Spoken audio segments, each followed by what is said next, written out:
il y a de plus en plus de résultats scientifiques qui suggèrent qu'il y a une influence de la publicité sur l'activité de notre cerveau et sur nos comportements, et que la quantité de publicité à laquelle on est exposé peut avoir des effets nocifs sur la société. D'abord, un problème de santé publique. Il y a les questions d'obésité qui se posent. On estime à l'heure actuelle que si on arrêtait la publicité pour des produits ultra caloriques à la télévision aux États-Unis, on pourrait réduire jusqu'à 30% l'obésité infantile.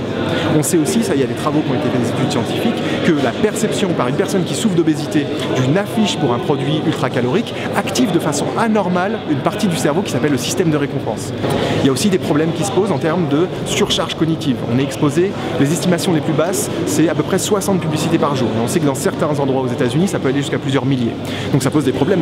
Notre cerveau est obligé, est contraint de traiter toute cette information, et donc ça pose plein de problèmes liés aux troubles attentionnels que connaît la société, stress, surcharge cognitive justement.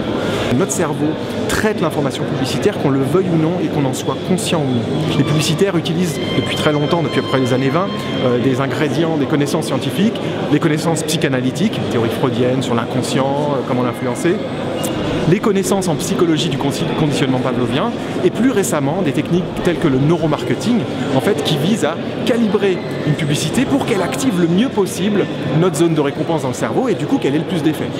Alors un exemple que j'ai donné, une étude scientifique qui a été faite de neuromarketing qui est une des plus connues, c'est celle de Coca versus Pepsi. Je ne sais pas si vous la connaissez. On fait boire ces deux boissons à des sujets, d'abord à l'aveugle, c'est-à-dire qu'il y a des verres, ils ne savent pas quelle boisson dans quel verre, et ensuite en montrant les marques. Ce qui est vraiment intéressant, c'est que quand c'est à l'aveugle, il y a à peu près autant de sujets qui préfèrent Coca et de sujets qui préfèrent Pepsi.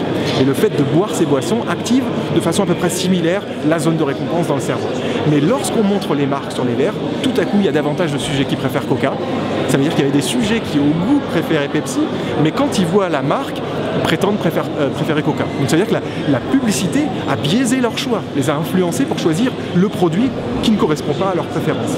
Et de plus, le moment où ils boivent le Coca, il y a une suractivation de leur système de récompense. Ça veut dire que la publicité, dans sa dimension répétitive, a ancré dans le cerveau une représentation, une association qui biaise le comportement des sujets. Donc il y a énormément de problèmes de liberté, de santé publique qui se posent avec la publicité dans la société aujourd'hui.